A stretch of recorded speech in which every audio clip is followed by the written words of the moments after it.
17 नवंबर सन 2025 को ढाका की ट्रिब्यूनल ने शेख हसीना वाजिद को सजाए मौत सुना दी है।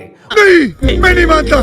नाना जी टांग। उनका कसूर क्या है? उनका कसूर है क्राइम अगेंस्ट ह्यूमैनिटी और एक्स्ट्रा जुडिशल किलिंग। 2024 में जो स्टूडेंट अपराइजिंग शेख हसीना वाजिद की हुकूमत के खिलाफ खड़ी हुई, उनकी एक्स्ट्रा जुडिशल किलिंग्स कराई गई। अब इस वक्त इस कहानी को लेकर आप जितना इंटरनेट ब्राउज करेंगे आप उतने हैरान हो जाएंगे, क्योंकि जो कुछ आपको खबरों में बताया जाता है, this is just a facade. ये कहानी जस्टिस की कहानी नहीं है, ये कहानी पॉलिटिकल वेंडेटा की कहानी नहीं है, ये कहानी उस एक इनकार की है कि जो शेख हसीना वाजिद ने किया एक सुपर पावर को, और उसके बाद दुनिया की कितनी सारी पावर्स अपना हिस्सा बटोरने के लिए मौके पर पहुंच गई।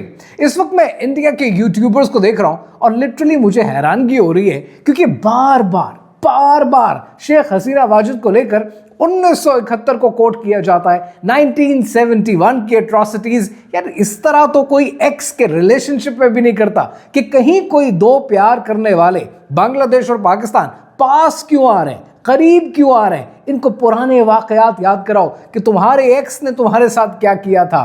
Get a life and get over it. इस वक्त सवाल यह नहीं है कि 1971 में क्या हुआ था, सवाल यह है कि वो क्या इनकार था जो शेख हसीना वाजिद ने किया।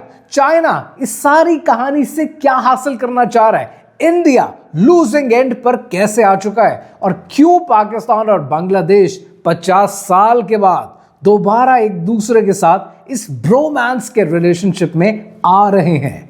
कहानी क्या है, आइए समझते हैं।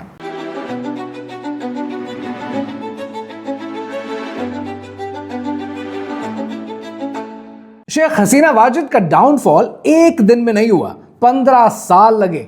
15 साल शेख हसीना वाजिद ने बांग्लादेश पे ढाका पर हुकूमत की, और इस 15 साल में उनकी पॉलिसी टोटल पिवट कर गई इंडिया की तरफ। इतनी ज्यादा पिवट कर गई कि इस पिवट करने की वजह से 3 स्ट्रेटेजिक गलतियां हैं जो इन्होंने की, जिसकी वजह से इनकी हुकूमत का खात्मा हो गया। पहली जो बड़ी गलती की वो इकोनॉमिक सफोकेशन है। बांग्लादेश ने इतना डिपेंड कर दिया इंडिया के ऊपर कि अपनी इकोनॉमी का ट्रेड बैलेंस तबाह करके रख दिया। बांग्लादेश जितना कुछ इंडिया से इंपोर्ट कर रहा था उतना एक्सपोर्ट नहीं कर रहा था। यूं समझ लें कि जितना बांग्लादेश इंडिया को देता था उसका 5 गुना इंपोर्ट करता था। अब ऐसे में इकोनॉमी शफल करेगी जब आपकी इंपोर्ट्स सिर्फ एक मुल्क पर डिपेंडेंट हो जाएंगी और 5 गुना ज्यादा आप इंपोर्ट कर रहे होंगे। इसीलिए आपने ये देखा कि जो लोकल इंडस्ट्रियलिस्ट थे बांग्लादेश के, जो लोकल मर्चेंट्स थे बांग्लादेश के, 2024 की अपराइजिंग में उन्होंने स्टूडेंट्स को सपोर्ट किया, क्योंकि कारोबार नहीं चलेगा तो मुल्क कैसे चलेगा। दूसरी स्ट्रेटेजिक गलती उन्होंने ये की कि उन्होंने चाइना का एंगर बर्दाश्त करना कबूल कर लिया। यानी इतना ज्यादा शेख हसीना वाजिद ने इंडिया की तरफ पिवट किया कि चाइना जब अपना बेल्ट एंड रोड इनिशिएटिव लेकर आया तो चाइना ने यह देखा कि जितने फेवरेबल ट्रेड के रूट्स हैं बे ऑफ बंगाल में, वो तो बांग्लादेश उठाकर इंडिया को दे देता है, और जितनी फाइल्स और प्रोजेक्ट्स चाइना लेकर बांग्लादेश पहुंचता है, या तो वो प्रोजेक्ट्स डिले कर देती है बांग्लादेश की हुकूमत, या फिर उन प्रोजेक्ट्स को ब्लॉक कर देती है। अब certainly China is not gonna stay silent कि जब आप उनके इनिशिएटिव को ब्लॉक करेंगे और इंडिया की चीजों को अप्रूव करेंगे। That was the second biggest mistake. तीसरी बड़ी गलती जो हसीना वाजिद ने की, जिसको आप ये कह सकते हैं कि उन्होंने वेस्ट की रेड लाइन को छेड़ने की कोशिश की। खुद हसीना वाजिद अपने एक इंटरव्यू में कहती हैं कि उनकी हुकूमत जाने की ये वजह है। इसको क्लेम नहीं किया जा सकता, क्योंकि CIA के अपने ऑफिशियल्स कुछ कहते हैं कि ऐसा था, कुछ कहते हैं ऐसा नहीं था। और वो कहानी है सेंट मार्टिन्स के आइलैंड की।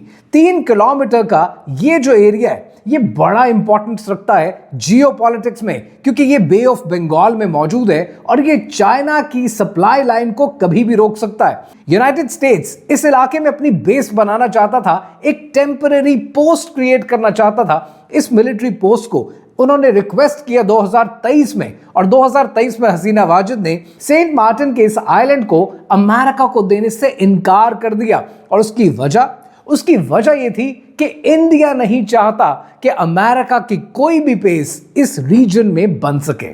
अब यहां पर एक सवाल आपके जहन में आएगा, सवाल यह है कि अगर इंडिया नहीं चाहता कि बे ऑफ बंगाल में सेंट मार्टिन्स में अमेरिका की बेस बने, तो ऐसे में चाइना क्या चाहता है? भाई चाइना भी नहीं चाहता कि अमेरिका की बेस बने।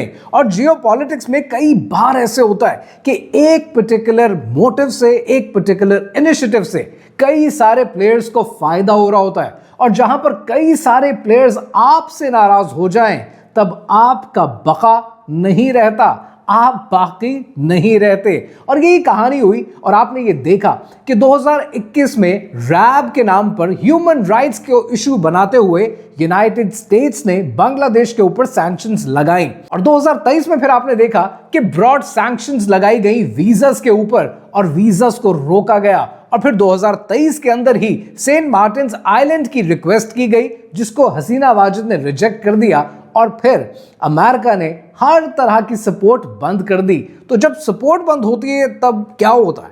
तब प्रोटेस्ट शुरू होते हैं, आर्मी स्टैंड डाउन करती है, और नतीजे में एक कू हो जाता है, और उसके बाद हुकूमत बचती नहीं है। बांग्लादेश के अंदर जो हसीना वाजिद की हुकूमत के साथ हुआ, ये रेवोल्यूशन नहीं है, ये एक जियोपॉलिटिकल कंसेंसस है, जहां पर सारे प्लेयर्स चाहते हैं कि इंडिया का हाथ रोका जाए, और जितना बांग्लादेश इंडिया की तरफ पिवट करता है, इस सिलसिले को रोका जाए।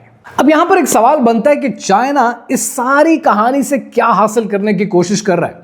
जो इंटरिम लीडर इस वक्त बांग्लादेश में मौजूद हैं, डॉक्टर यूनुस का पहला काम यही है कि जो इकोनॉमिक और पॉलिटिकल स्ट्रांग होल्ड मिल चुका है इंडिया के साथ, इससे बांग्लादेश को बाहर निकालना है। और उसका जवाब क्या है? मल्टीपोलर अप्रोच पर जाएं, कई लोगों को दोस्त रखें, जो इंडिया के खिलाफ है उसके साथ आप दोस्ती करें, और नतीजतन पाकिस्तान के साथ दोस्ती बढ़ रही है। और साथ ही साथ आप ये देखते हैं कि चाइना की एंगेजमेंट इस सारे प्रोसेस के अंदर ये है कि चाइना चाहता है कि बांग्लादेश और पाकिस्तान दोनों एक दूसरे के साथ ब्रोमांस में आए, मोहब्बत करें, एक दूसरे के साथ ट्रेड करें। उसकी वजह क्या है? उसकी वजह ये कि इमीडिएटली चाइना को दो बड़े बेनिफिट्स मिलते हैं। पहला बेनिफिट ये कि belt and road initiative finally Bangladesh में प्रॉपर्ली इंप्लीमेंट हो जाएगा, और चाइना को एक और रास्ता मिल जाएगा। जहां उसके पास यूरोप से भी रास्ता मौजूद है, पाकिस्तान से भी रास्ता मौजूद है, अब बांग्लादेश से भी होगा, क्योंकि थाईलैंड से वो ऑलरेडी रास्ता ले चुका है। और जो स्टेट ऑफ मलाका को ब्लॉक करने के लिए अमेरिका के नेवल केट मौजूद है, कम से कम उसके अल्टरनेटिव पर आपके पास एक बांग्लादेश की ऑप्शन भी होगी। और साथ ही साथ दूसरा बड़ा बेनिफिट यह है कि इंडिया को कभी भी रोकने के लिए, जिसको आप पंजाबी में कहते हैं मक्कू ठप करने के लिए, आपके पास पाकिस्तान भी होगा, आपके पास बांग्लादेश भी होगा, और ये दोनों स्ट्रेटेजिक पार्टनर्स बन गए। तो चाइना का बड़ा बेनिफिट है इस सारी कहानी में। अब यहां पर आपके जहन में एक सवाल और आएगा, और वो सवाल ये होगा कि चलो एक मिनट के लिए कहानी में मान लेते हैं, हसीना वाजिद की मान लेते हैं कि उनको हटाया गया सेंट मार्टिन्स का आइलैंड ना देने के ऊपर अमेरिका की तरफ से। तो अगर ऐसा हुआ तो इस सारी कहानी के अंदर अमेरिका क्यों खामोश है? फरवरी 2026 में इलेक्शंस होने जा रहे हैं बांग्लादेश में, और इस इलेक्शन में हसीना वाजिद की पार्टी अवामी लीग को तो बैन कर दिया गया है। उनके लोगों को जगह जगह ढूंढ कर उन्हें जेलों में डाला जा रहा है। अब आपके पास मुकाबले में बचती हैं दो बड़ी पार्टीज। एक बचती है जो कि ऑपोजिशन पार्टी है बीएनपी की, और दूसरी जमाते इस्लामी, जिसे एक जमाने से कर्टेल किया जा रहा था, जिनके खिलाफ झूठे मुकदमात बनाए जाते थे, जिन्हें रूथलेसली सप्रेस किया जाता था। Finally they have gained their momentum. लेकिन टू बी वेरी ऑनेस्ट, मुझे ये लगता है कि इस बार जमाते इस्लामी शायद पावर में तो आएगी, लेकिन अगर आएगी तो एक कोएलिशन गवर्नमेंट बनाएगी, क्योंकि जमात इस्लामी को 15 साल के अवामी लीग के इस रूल के बाद ग्रास रूट पर पावर हासिल करने में वक्त लगेगा। और ये वक्त लगाने के लिए और उनको मोमेंटम देने के लिए हसीना वाजिद को दी जाने वाली सजा बहुत बड़ा किरदार अदा करेगी। आप ऑलरेडी देख रहे हैं बांग्लादेश में मिठाई बांटी जा रही है, हर तरफ लोग खुश हैं। This is certainly gonna give a momentum to the parties who are contesting in this election. अब रही बात अमेरिका की, तो भाई अमेरिका तो हमेशा से खेलता है एक लॉन्ग टर्म गेम। सो इस बनने वाली नई इंटरिम गवर्नमेंट में शायद अमेरिका सेंट मार्टिन्स के आइलैंड को दोबारा हासिल करने की कोशिश करेगा, शायद बे ऑफ बंगाल में अपने बहरी बेड़े पहुंचाने की कोशिश करेगा या बेल्ट एंड रोड इनिशिएटिव को किसी न किसी तरीके से रोकने की कोशिश करेगा। लेकिन एट द सेम टाइम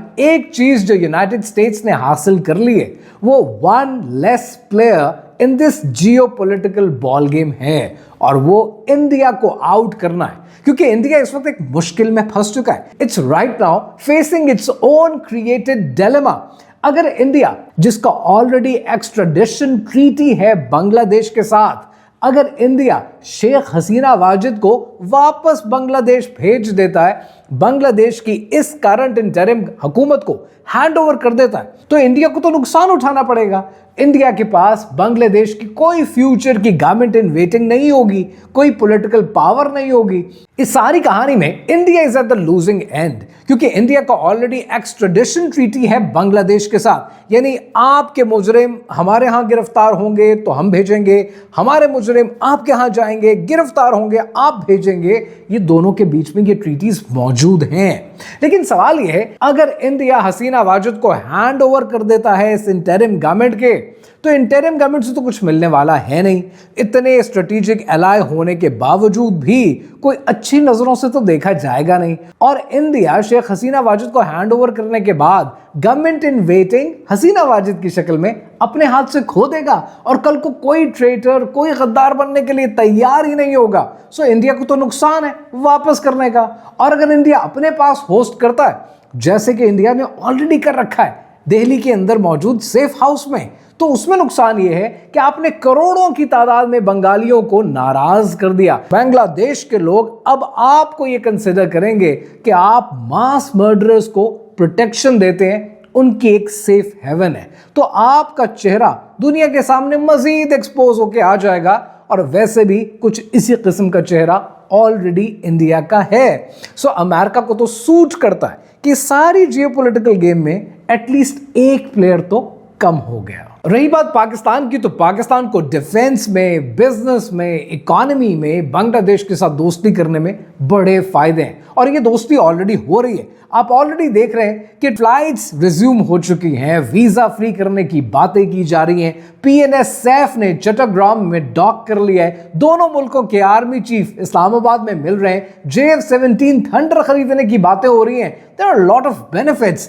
लेकिन एक गलती है जो पाकिस्तान कर रहा है, और वो कर ये रहा है कि अपनी बिजनेस कम्युनिटी को बांग्लादेश में ओपन होने वाली इतनी बड़ी मार्केट का पोटेंशियल सही से दिखा नहीं रहा। जो बिजनेस इंडिया ने बांग्लादेश के साथ किया, आज पाकिस्तान के पास ये मौका है कि इसको यूटिलाइज कर सकता है, but we are probably not that visible, और हम इतना ज्यादा ये बिजनेस कम्युनिटी को दिखाने को तैयार नहीं है। ये अपॉर्चुनिटी मौजूद है, इसको एक्सप्लॉइट करने की जरूरत है।